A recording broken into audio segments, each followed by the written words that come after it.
Lofoten Islands. A winter fairy tale. What if I told you there's a place where winter doesn't just arrive, it whispers, glides, and casts a spell? A place where mountains rise like cathedral spires, where the sea glows beneath the northern lights, and time seems to slow, or even stop. Welcome to the Lofoten Islands, Norway's crown of snow, solitude, and silent wonder. This is not just a destination. This is a winter fairy tale. Chapter 1. A land beyond the ordinary. Far above the Arctic Circle, where most maps begin to fade, lies a scattered chain of islands known as Lofoten. They stretch like a jagged row of teeth into the Norwegian Sea, wild and defiant.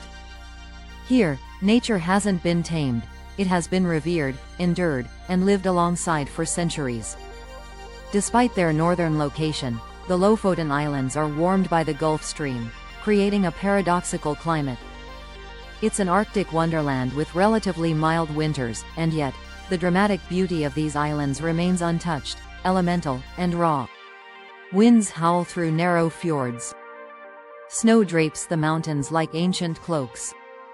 This isn't the kind of winter that merely chills the bones, it stirs the soul. Chapter 2. The winter transformation in Lofoten. Winter arrives not with a storm, but with silence. The sun dips low in the sky, casting long golden shadows even at midday. From late November to mid-January, the islands enter the polar night. The sun does not rise above the horizon, but the light never disappears completely. It lingers, deep blue at noon, pink at twilight, glowing like the inside of a dream. The land is transformed. Red and yellow fishermen's cabins, called rober, sit brightly against the snow-covered earth, like storybook homes forgotten by time. Icicles hang like crystal daggers from rooftops. Frozen lakes reflect skies the color of lavender and steel. This is winter as it was meant to be, sacred, silent, and sublime. Chapter 3. The Northern Lights. And when darkness falls, the real magic begins. From September to April, Lofoten becomes a stage for one of nature's greatest performances, the aurora borealis. They call it the Green Lady, the flickering ribbons of light that dance across the night sky in hues of green, purple, and even crimson. It begins softly, like a whisper. Then it grows. It curls and stretches across the stars, as if the sky itself is breathing. People come from all over the world just to see this moment. Some wait in frozen silence for hours. Others drive through the night chasing shadows in the clouds. But when she appears, nothing else matters. The cold disappears. The silence deepens. And all you can do is watch in awe. Chapter 4. Life in the Arctic. But the islands are more than just wilderness. They are alive with tradition, shaped by those who have learned to live in harmony with this wild land. Fishing is at the heart of Lofoten's story. For over 1,000 years, these islands have been a hub for cod fishing. Every winter, during the scray season, the waters come alive with migrating Arctic cod. Fishermen, just like their ancestors, venture out in small boats to bring in the catch. On land, the cod is hung on wooden racks to dry in the open air, a method unchanged since the Viking Age. Village life continues at a calm, enduring pace. Children sled down snowy hills. Locals gather in cozy cafes. Wood stoves burn in simple cabins, filling the air with warmth and the scent of pine. Here, community matters. Nature is not an escape, it is home. Chapter 5. Adventure and stillness. Lofoten in winter is not just a place for quiet reflection. It is also a place of movement, of challenge, and of thrill. The snow-covered peaks attract ski mountaineers from around the world. They climb in the blue morning light and carve down untouched slopes in silence. In Unstad, Arctic surfers brave icy waves, emerging from the sea like creatures from myth. But for many, the beauty lies in the stillness.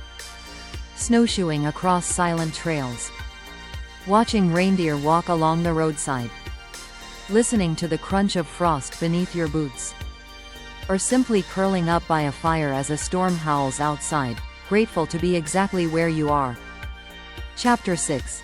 Getting here and travel tips. Getting to Lofoten takes some effort, but every mile is part of the story. Most travelers arrive by flying into Bodo or Evenes, then either rent a car or take a ferry across the fjords. Winter driving here is an adventure in itself. Roads wind through mountains and along steep cliffs. But the views? Worth every turn. If you go, pack smart. Layers are essential: thermal base wear, waterproof boots, and windproof outer shells. And don't forget your camera. The light here does something extraordinary. It softens everything, makes the world feel cinematic. Always check the aurora forecasts. Even when the skies are clear, the lights can be elusive. But when they appear, they'll stay with you forever. Final chapter.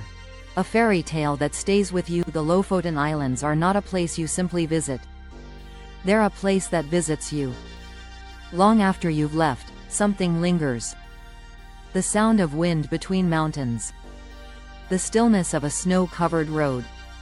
The moment the sky erupted in green flames and you forgot to breathe. In a world that moves too fast, Lofoten reminds us to pause. To feel. To remember that winter, when left untouched, can be the most beautiful story ever told.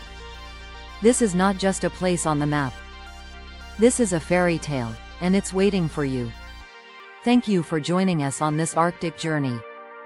If this story spoke to you, don't forget to like, subscribe, and share it with fellow dreamers and wanderers.